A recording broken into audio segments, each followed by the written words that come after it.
Hey, welcome back to Everyday Economics, the podcast that helps you learn about the economic world happening around you every day. I'm your host, Chris Krug, president of the 501c3 nonprofit Franklin News Foundation. Everyday Economics is a production of America's Talking Network. You can check out all of our great podcasts at americastalking.com. And joining me, as always, is my friend and colleague, Dr. Orphe Divounguy. He's a PhD economist.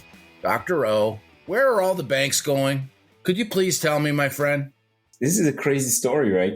Well, it's not a story that we haven't lived before, but I feel like between 2008 and maybe the middle of the last decade, there was a bunch of banks that just kind of went away, smaller banks, community banks. Is it happening again? It's been happening. That's the problem. It's been happening and nobody's talking about it until this week. Governor Michelle Bowman, Fed governor, talking about the decline in the number of banks. And that got me thinking. This is a serious issue that nobody seems to be talking about. And so I thought we should cover this issue right here on the podcast. And can we define what a bank is versus a credit union or some other like savings and loan or, we're talking about banks. We're talking about what amounts to be like a small full service community bank.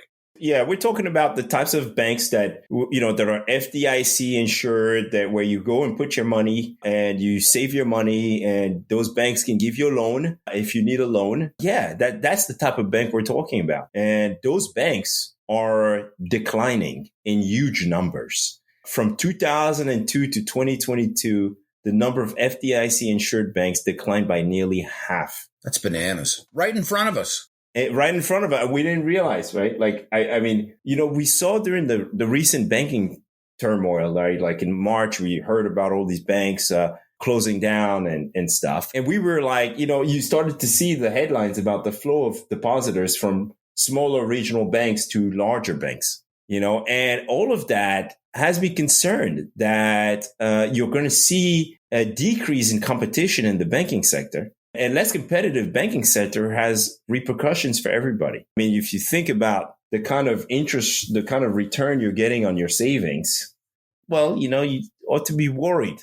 You see inflation going up and you see interest rates going up across the board, but your deposits pay barely anything. Well, you should be worried. So fewer banks means less competition in banking sector. Reduced competition in banking sector can actually harm local communities and local economies. Banks play a critical role in not only providing banking services to households, but also to providing business loans, small business loans to those small businesses, right? The businesses who hire the most Americans, who are out there, right? That are, doing their thing on a day-to-day basis, that don't have Wall Street to rely on for financing. And that's where my head is on this, right? I mean, and that's the value of among the many. I mean, obviously, local banks employ local people. And local banks not only employ local people, they lend to local business owners or people who want to start local businesses.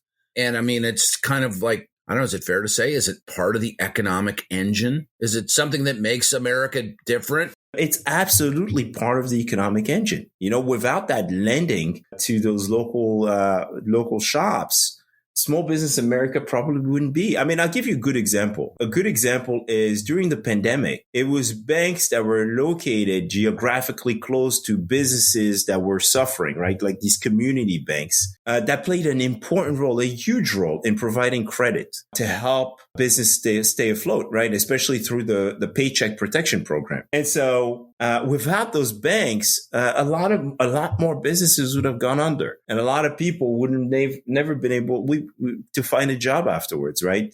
Some of them lots of people would have lost their jobs instead of remaining employed through that whole ordeal that we all went through. Historically, community banks also have lower loan delinquency rates than larger banks. They know their customers really well. They can see them operating in the local community. They have really, really good knowledge of these local businesses. And I would be remiss to not mention Fair Housing Month, right? And, it's Fair Housing. April is National Fair Housing Month. And unfortunately, fewer banks means we're going to end up with, more banking deserts across the country. Banking deserts, by the way, are partly responsible for why you see so many Black families that are underbanked, right? That can't get a mortgage because they don't have access to banking, credit, and so all of those factors matter for home ownership. They also matter for, we just mentioned, business lending. You have entire communities where you don't have access to these resources. And of course, we could talk about the rise in fintech,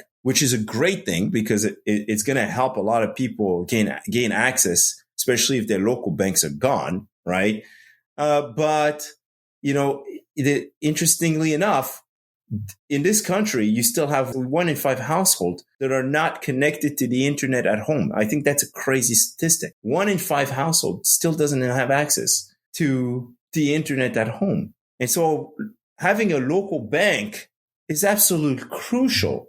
Being able to walk into a bank, to get that first debit card, to save, to be able to build a relationship with that bank so that one day you are able to borrow and start a business, or buy a house, I think is absolutely crucial. So I worry a lot. I worry a lot about this new, it's not new. I mean, it's been ongoing, but it's widely unreported. Well, I appreciate your thoughts as always. We'll call it good there, and we'll pick this subject up and many more like it in the days ahead. For Orphe Divounguy, this has been Chris Krug.